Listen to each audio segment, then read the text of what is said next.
I'm often listening to a podcast, and of course, I get, inspired when I do that. And I love that. I love how I can listen to something, read something, encounter something, and it really just sparks this creativity, or it ignites this desire to want to delve in and discuss it more fully. I love that.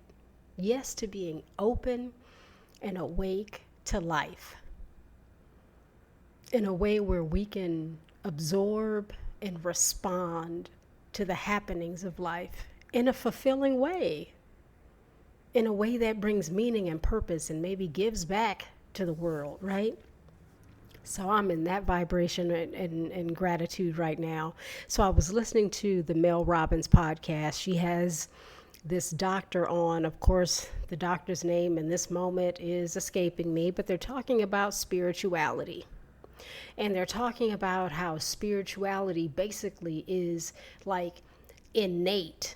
Now, there are layers to spirituality, and there are many thoughts, notions, and ideas about spirituality and religion, but we're talking about it from this sort of fabric of our being, innateness, where we could be one with life and in the flow of life. And I know and feel that very deeply. And I don't know that I want to get into that because there's so much there. What it did make me do is think about religion. It made me think about how, for many of us, how we were raised inside the religious dogmatic confines just, turned our stomachs, so to speak, left us wanting to leave it, made us feel like there's no way or there's no place. And I know I grew up Christian, Baptist to be specific, and in Los Angeles, I felt like we went to church every day of the week, it seemed. Of course, that's an exaggeration, but there was like church on Sunday all day, morning and evening service, right? And first of all, Sunday school, morning service, evening service. So you were just there all day. And we're talking about the 80s. Okay, so then you had Bible study on whatever day, prayer service on whatever day. So yeah, it was like all the time. And as I grew up, it wasn't hitting the spot. You couldn't ask questions. None of this made sense. Why do I have to fear God? Excuse me, what is this whole, why is God jealous? And I went to private school, so all of that. Now, I keep growing up, but now I'm 18, and I come into my sexual identity, sexual orientation, and that's women. I'm a lesbian. And that and Christianity, whoa, that was not going together, especially then. Nowadays, it's different. And it's not really different. A lot of people like, no, it doesn't feel that way, depending on where you live or whatever your religion is. If you're Muslim, if you're Catholic, whatever it is that says no to who you are, that's a problem. So when I was thinking about spirituality based on this podcast and becoming one and sort of riding the oneness vibration of life, I'm like, if only that could be taught.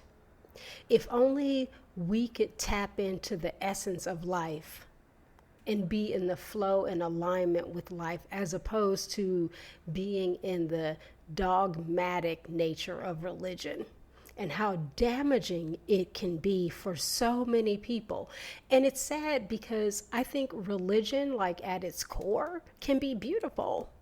Christianity can be beautiful. It can be beautiful.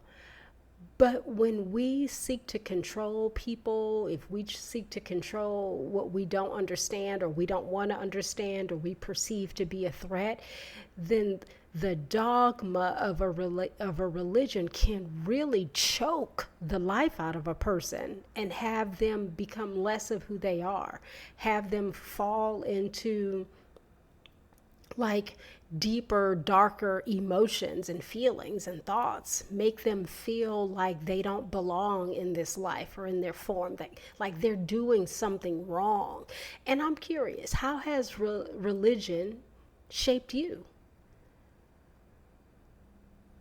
Are you someone who grew up in the dogmatic system of something and it left you feeling less than or oppressed? How is religion sort of guiding and informing your life and your way of being?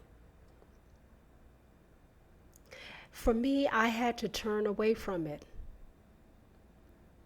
I remember 18, 19, it was one of the hardest, 20, 21, all those years. It was just such a very hard time having to walk away from Christianity in order to turn toward myself. It's like I couldn't hold them both. The juxtaposition was off. And I had to face this. How do you turn away from something that's been a part of you since birth in order to turn toward who you are? That was deep for me. It felt torturous. It felt like a betrayal, abandoning something, even though that which I was quote unquote betraying or abandoning wasn't even the truth of my truest self. The torture. And then am I going to go to hell for being gay? And what is this hell realm place? And how? Does that make sense to me, truly? Do I even believe that? I don't believe it, but it's been a part of me since forever, so should I be believing it? It got to a point where I had to say to myself, if there is a hell, I will risk going there in order to really be who I am. Because the alternative, which is to not be who I am, is just, there's no room for that. That's uncomfortable. That's like walking on hot coals now. That's like being in a hell realm while I'm living. When I'm dead, who knows what any of that is about. But while I'm alive, I'm fully aware of how I'm feeling, thinking, and moving through the world. And that religion and dogma doesn't fit. So what does?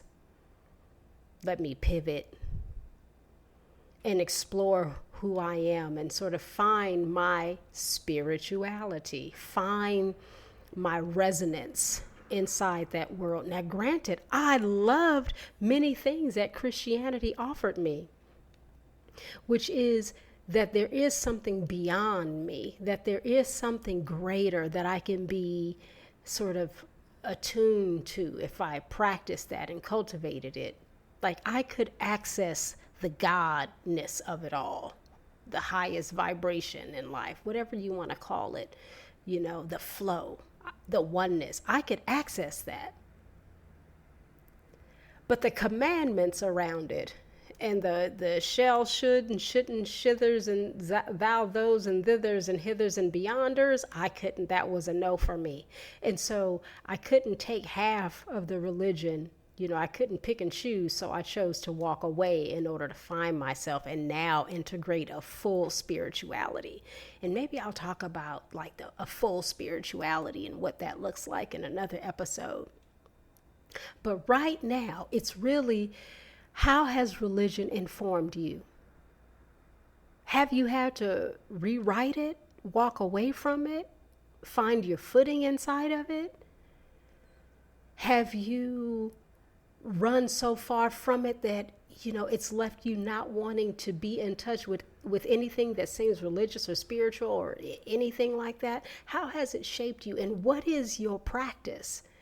What is the thing that you can turn toward within that holds you no matter how the world outside you looks? Is there ground underfoot?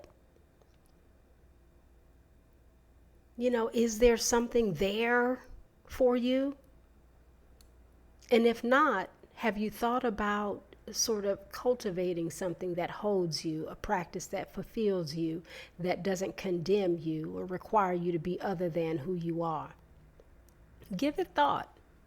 Think on those things. And I'm going to continue to think on the expansion of my own spirituality and the road, that I walk on with it and where that road is going. So today, let's stare religion in the eye and ask it some hard questions. And let's listen to how we answer those hard questions, because guess who holds the answers? Even when we ask religion, we hold the answers. And how is it informing us?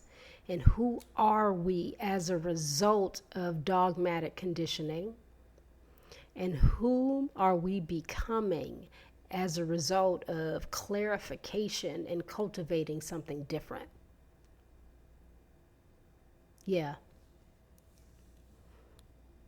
I'm wanting to just sort of put that on the table and look at it.